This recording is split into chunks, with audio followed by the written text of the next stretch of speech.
You're a long way from home. This is Brazil. James McFadden scores for Scotland. The afternoon belongs to Lewis Vaughan. Make it 3. It's 3-0. Welcome back to episode 1000 of Joga Bonito. It feels like we've been going at this for quite some time now, boys. So, how are we doing? Callum, Rattray, Luke, Maguire, what a team. Oh, it's great to be back. Great to be back for another week. Dream team assembled. It is the dream team assembled. This week, we'll be talking about Scotland's big news, our new manager. Boys, we've got Sébastien Pocognoli, maybe Kevin Morales, I think, is joining him. Mm-hmm. Maybe, let's say maybe Stephen A. Smith. Out of us three, who do you think's Pocognoli, who do you think's Kevin Morales? And who do you think's the mystery number 3? I think Callum's got to be Pocognoli, doesn't it? He's the brains. Yeah, he's the brains behind the Luke. I was going to say he's the brains behind the operation. But look, you're the young one. Decent, so. Luke's the young one. He's no, I was going to say he could be Pocognoli. He's a young one, you know. Oh, I thought he was going to be the wild fresh card. Ideas, yeah. Okay. And then I'll just take Morales if that's okay, just for fun. Oh, you're the tricky one. Tricky. But very excited, very excited. We've not had a chance to speak about Sébastien Pocognoli yet. It's going to take a while for me to get used to that. I think early in the morning. But we're looking forward to this. Callum, what the viewers won't know is that we actually recorded a short on Saturday with thinking we had a little discussion. We thought, right, we'll do a little video on potential Scotland managers. I think I was like, I think the SFA, that they're getting close to appointing someone, but reckon it won't be till the end of next week. By the end of the night, or by the end of the weekend, it was all confirmed. So yeah, I know that was an unseen TikTok attempt of a video there, a quick one. So not to be, but yeah, they did move quickly with it. And yesterday Foles only just started up again, and here we are taking a break away. But we have to for the big news, and we'll take a look at some of the uncapped players that might be coming into Pocognoli's squad here. I say that's going to be a fun one to keep pronouncing, but we'll be doing it naturally in a few months' time. So I don't know where you guys want to start, because there's been a lot of players obviously under Steve Clarke that I think we'll probably be seeing the back of that have been great players for Scotland. But Grant Hanley, thank you, but your time's up. It's been a pleasure. Kenny McLean, the halfway line, it belongs to him, but thank you for everything. Maybe Lyndon Dykes as well. Thank you for the memories. Callum, the London it's Dykes quite sad, but quite baffling, to be fair. I don't like these shouts. I know it's probably true, but these guys have. Your time is up. Thank you, guys. Yeah, I don't know if it's set in stone like that. I think maybe, I don't know if we'll see all 3 of them in the next squad, but I think there's a chance we could see each player. But yeah, I think definitely there needs to be a sort of changing of the guard in some way. But do I think Lyndon Dykes can still fling his big elbows about for Scotland at some point? Absolutely. Kenny McLean, I think he's still got another wonder strike in him for sure. So, but yeah, the youth that's coming through, and as we'll talk about in this episode, is hugely exciting. And we're only going into a couple. There's plenty more. Don't even get me started on Joe Bevan, for example. So there's plenty young players that are coming through, and I think now I'm in a far more positive frame of mind. After the Brazil game, I was looking. I think I even said there's no strikers coming through. What are we going to do? We're in a bit of crisis. But actually, when you consider the youth that is coming through, I don't think we are. And with Pocognoli, I think we're set for a fun ride. So. It'll be very, very interesting couple of years coming up. Yeah, definitely. On that horse. A lot of young players, potential's probably it. A lot of players that need to take those next steps in their career, but I certainly have the opportunity to do that. Looking forward with the Scotland national team. Luke, do you want to tell us who our first player is going to be of the 3 uncapped players that we think can step up for the national team? I think the first player, without a shadow of a doubt, I'm going to go for Calvin Miller. He's hit the ground running at Hearts, went into that squad, been playing out of position a few weeks, but he's been starting to bag in the goals for them. I think it was a brace against Charlie Thistle at the weekend. Got a goal ruled out against Benfica the other night. The ceiling's very high for him. He's just about to hit the kind of the peak of his career, so I think he's one of the first names that should be getting looked at for Big Seb's team. So can't pronounce his second name, so that's I'm going to call him Big Seb for the rest of the pod. But yeah, this is Callum Miller. I like it. I very much like it. This is a funny one because I've just gone on a rant about the youth coming through and we've picked a 28-year-old starts it off, yeah. 28-year-old, yeah. But he looks young. But I couldn't agree more. Look, I really think that he was a player that was missing from the squad in the summer. Whilst I'm fully on board with Finlay Curtis getting minutes, and I really enjoyed seeing him in around the squad, and I know that experience will be vital for him. I just thought that he was one of the key players that missed out. He's such a versatile player. He had such a good season at Falkirk. He's so direct. He's so quick. Technically good as well, I think. And he's also, I've spoke about it before, he's got that, he's gallus, he's got that arrogance that if he'd come on against Brazil, okay, granted it would have been 3-0 at the time, but if he'd come on against Brazil and he was taking on Vinicius Junior, he would have thought that he was better than Vinicius Junior. And I don't think that's necessarily a bad thing at all. So he's had a good start to life at Hearts. And as you say, incredibly versatile. And I think in Pocognoli's formation, he likes to play maybe 3-4-1-2, I think, 3-4-2-1. But very, very sort of flexible and fluid formation that he's got. I think someone like Calvin Miller that can play in the front three, that can play in a back five on the wing, he could be very, very useful. So I think he'll definitely, or hopefully, he'll be in and around the squad at least next month. Yeah, I think it's a discussion we've had, sort of in detail, if he should have been in the World Cup squad or not, and I think we slightly disagreed on that one, Fraser, at the time, but 100% see all the reasons why he could have been as well, and he should be going forward, because he's made this move to Hearts, and it's a big, maybe fair to a little bit of a bloated squad at Hearts. They've got a lot of players there, but he's gone in and he really looks like he wants to just go in and be the man there. Like, you can just tell his performance, and to be fair, you've seen something similar with McPake as well when he's came in, got his opportunity away to Benfica, not afraid to get on the ball, try and make something happen, and then come back and obviously have the League Cup game where hit the ground running in terms of scoring goals as well. So yeah, a really big season for Miller and McPake as well. I think he's possibly just a step behind and maybe like pecking order for a Scotland call-up, but the two of them have gone in and shown, this is our place, we want to be in this team, and I certainly think he should be in the squad. And Fraser, you've hit the nail on the head there with the versatility. Didn't even mention he's played a number 10 at times last season. You have to with a trim like that as well, But similar to yours there, Fraser, you've got to have a bit of confidence out there. So yeah, I'd love to see him called up and just offer something a bit different than what we've had recently, And as I say, if he keeps up his start to his Hearts career, then I think he'll be a big player for Scotland this year. Fraser, do you want to take us on to player number 2? Player number 2 has to be Robbie Ure. That's where I thought you were going to look with number 1. Of course it does. Surprised you waited that long, yeah. I was wanting to give you the introduction to him, because I was like, I can't give him the hype that you give him. I see it every day, so. He's a Haaland regen, and I mean that with no irony whatsoever. He is a phenomenal player, and I think he is exactly what Scotland have been missing for the last, you could even say, 20, 30 years really. It's so exciting. I knew he had potential. I think everybody was aware of him, kind of knew that he was doing things differently, and knew that he had good physical attributes. But this season, or sort of the start of the Swedish season, this season, he's just gone from strength to strength. It's absolutely crazy the season he was having out there. And then to get a move to Sevilla, I mean, it doesn't get sexier than that, does it? That is nice, yeah. Absolutely phenomenal. So, and for big money as well.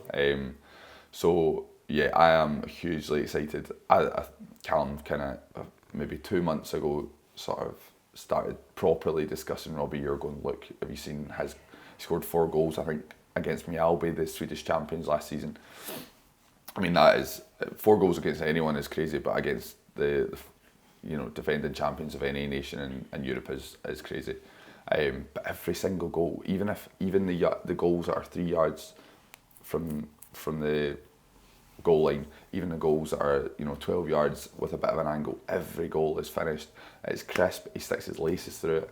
The movement is genuinely, it's just so smart. He anticipates where the ball's going to be at what time, and then he's got the physicality to just bully the defenders out the way if required as well. So, and not only that, in his debut for Sevilla, he came off the bench and he won the penalty that ultimately won the game for them. So he's clearly a player that has an impact on a team, and it could be the focal point. I think when you've got players like Calvin Miller, Scott McTominay, John McGinn, Ryan Christie, Billy Gilmore sort of running on, playing passes into his feet, and he can either turn and play on the shoulder of the defender, or he can be that link-up man, and then he can finish as well. So hugely exciting. I do apologise, I've just gone in a bit of a rant there.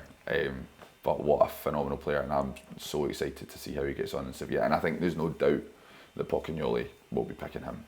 Yeah, I mean, I've heard he got many Robbie Euro rants when he did come up with that Haaland shout at first. This was a few months. You were quite early on this bandwagon, to be fair, Fraser. You sent me a couple of clips he scored, and you were like, he looks a bit like Haaland. And I was like, shut up. But like, the more he went on, it was just the type of goals he was scoring where he just looks bigger, stronger in the right place. Like those simple finishes that aren't that easy because everyone would be doing them otherwise. Looks really exciting. So, yeah, can't wait to see what he can do. And obviously came on and won a penalty for Sevilla on his debut as well. I was going to ask Luke, do you think he comes in and we don't have to be a front one or a front two under Pocognoli, but do you think he comes in and starts right away? Oh, 100%. He needs to be in that starting 11 from minute one, from the hype that Fraser's been providing to the clips that I've seen. I think that he needs to be in that starting 11 for the first, I think, is it the Nations League first? I think he needs to be in that Nations League squad and he needs to be starting. That's without a guarantee. So I think he genuinely, and I know I'm sort of joking and linking him to Haaland, but I genuinely see, obviously he's nowhere near the level of Haaland, but he is built like him and he plays like him, and I think that's something that we've obviously not had for quite some time. If you look at a lot of the goals that he scores, he's 6'2", which is same height as Haaland. He kind of runs like Haaland.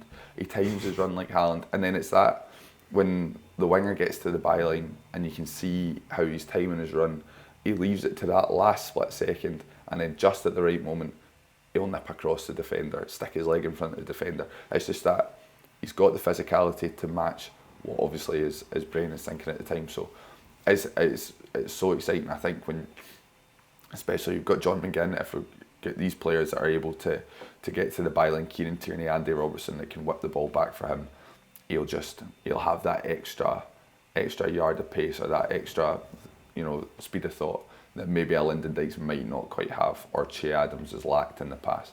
And I think it could be so key to our success. So for me, he absolutely starts.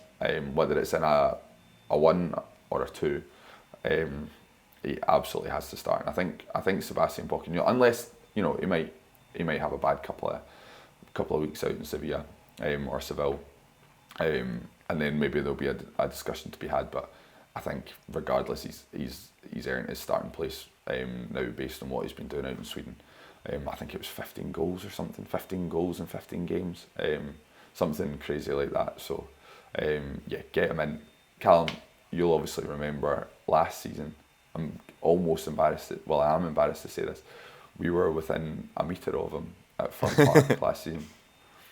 I know, yeah, didn't recognise him at first. Yeah, Scotland under-21s against Portugal. Like, he looks like a footballer, and yeah, to be fair, he certainly does. Right, well, absolutely no pressure on the young man then after that description there from Fraser. Runs like Haaland, looks like Haaland, scores like Haaland. Let's see how he gets on. Luke, I'm going to let you introduce our third player as well, because it's a fellow Luke and a player that you've probably been following, keeping tabs on for a few years as well, and kept going on well with his career. Who's it going to be? It's going to be centre half Luke Graham. Just recently making a big move down south to Stoke. I heard that was a rumoured fee of 1.5 million from Dundee. Who are you hearing this from, Luke? Right, reveal your sources. Just hearing it down the line, nothing to just Twitter. So it's nothing too big. Sources, sources remain unnamed. Yes, like I just seen on Twitter. I'm just for that there. It was literally Stoke fans on Twitter. That's as far as it goes. But an exciting prospect, a very exciting prospect. When he first came on loan at Falkirk, I thought, this guy, he looked good. Just needs that first team football to continue, and then Dundee took him back. Falkirk, I think Falkirk must have wanted him a lot because he's a true talent, but seeing him break into that Dundee squad last year, making that centre half position his, he's really kind of matured, just even over the past few years, which is great to see. And I think he should be in that squad come the Nations League time, and I think he actually should be starting to be honest, with how well he done to get that moved into Stoke in itself. So, Callum, give us your thoughts on Luke Graham, because I'll blow a bit of smoke up your backside now. You've done it to me for a year. You called it, and I don't know, I think it will be on record somewhere in episode 20 of Joga Bonito, and you said Luke Graham will be in the Scotland squad and he's got Scotland potential. And that wasn't when he was at Dundee, that was when he was in the Championship with Falkirk, and you said that this guy is the real deal. What was it you saw in him back in his Championship days at Falkirk that you thought that...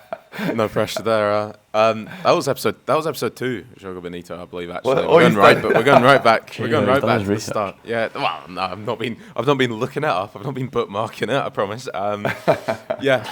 I mean, it was a bit of a hopeful pick. To be fair, I think centre back is a position where Fraser, I think you touched on it before. We've got a lot of players that are similar quality. No one really stands out. No one's really lacking behind. But at the same time, that maybe means there's an opportunity for someone to come in and really stake a claim in there. And I think Luke Graham could be that guy. In his days in the Championship, he did the absolute right thing of going out, getting time on loan. Dundee, you may recall, recalled him in the middle of that season and sent him back to Falkirk. Yeah, and I think that was the absolute right thing to do, because he got the experience of playing in a league-winning team. He wasn't even always a guaranteed starter in that John McGlynn team, but you could see the ability that he does have in terms of being big, strong, commanding, good with the ball at his feet. And you see that with young defenders sometimes. They just need to go out on loan to stamp out some of those mistakes and those errors that can be in the game, maybe playing at a level below their ability, certainly with the ball at his feet, and he's got all of that in abundance. And big credit to Big Elvis up at Dundee as well. Seems to be doing such a good job at bedding in young talent. You've touched on Joe Bevan as well, another name that we'll probably keep talking about throughout the year. But what an experience from getting that first team football. He's gone down to Stoke. It seems like he's impressed so far. A big life move for him as well. So I'm sure he'll really mature as the season goes on. And yeah, a guarantee in the squad. And to be honest, the main reason I put him in that Scotland team for 2030 or whatever it was that we made up in episode 2 was because he's left-footed as well. And I think that is such a brilliant trait for a centre-back. I always keep my eye out for a left-footed centre-back. So I think that helps him as well, and he could really hold down that position as well. Good competition from Scott McKenna, but there's going to be a back three. Maybe both of them are in, maybe Kieran Tierney. Look, there's good options back there, and I think he will definitely be one of them. I think with Luke Graham as well, I think with the way that he plays football, and the fact that he's a modern centre back, as you say, very technical, he'll fit in perfectly to Pocognoli's style of play. Obviously, Pocognoli, I'll confess, I hadn't watched too many USG games in Belgium. I wasn't too aware of what his team was doing with Monaco, but from everything that I have seen and read since he's been appointed, he's obviously he's a manager that likes to attack with purpose, and he likes to defend with purpose. And he'll want playing with a back three, he'll need his centre backs or centre halves to play with the ball and be progressive with the football as well. And Luke Graham certainly will fit that bill. So it's really interesting. I think when in the past we've spoken about Grant Hanley being probably the best option, maybe at the time maybe we thought against Morocco and Brazil, because the way Steve Clarke would set up and the way that he can soak up pressure and he'll header his nan, these kind of things. I think Luke Graham, fits the profile of what a Pocognoli defender will look like. So I think he will definitely be in and around the squad for sure. And I think he'll definitely be maybe alongside someone like Jack Hendry. Will be maybe a nailed-on starter because of the sort of the physical attributes and the technical attributes that he has. So very interesting to see. And if he does start, which I think he will. It's a really, it's a young, promising core that Pocognoli will be going with. So plenty for Scotland fans to be excited about, especially if Luke Graham's in and about the squad.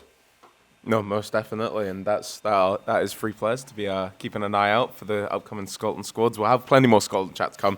Bit of a quick fire episode today, so I think we're going to sign off with that pretty much. But before we go, very quickly, we've got the second Joga Bonito derby of the season. So quick fire score predictions. Luke, Fraser, Raith Rovers against Dare United this weekend.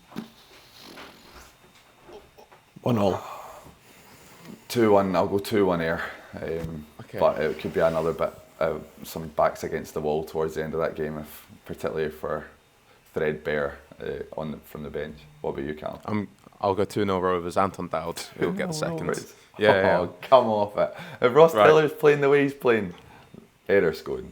Ayr No scoring problem. for sure. No problem. Right, we'll catch up on that one next week. Boys, a pleasure as always. Thank you for your time. Pleasure. Thank Pleasure, you very guys. much. Yeah, And Fraser, you want to finish this off here? Joga Bonito is finito.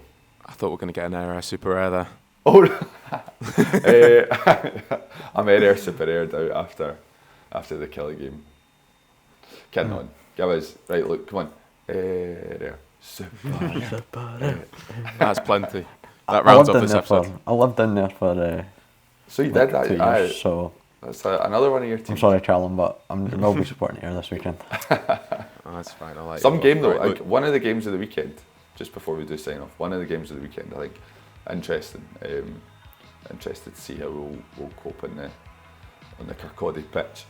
But Aye, we'll catch up on that one next week, most definitely. And Joga Bonito is certainly finito now. Luke? But no changing.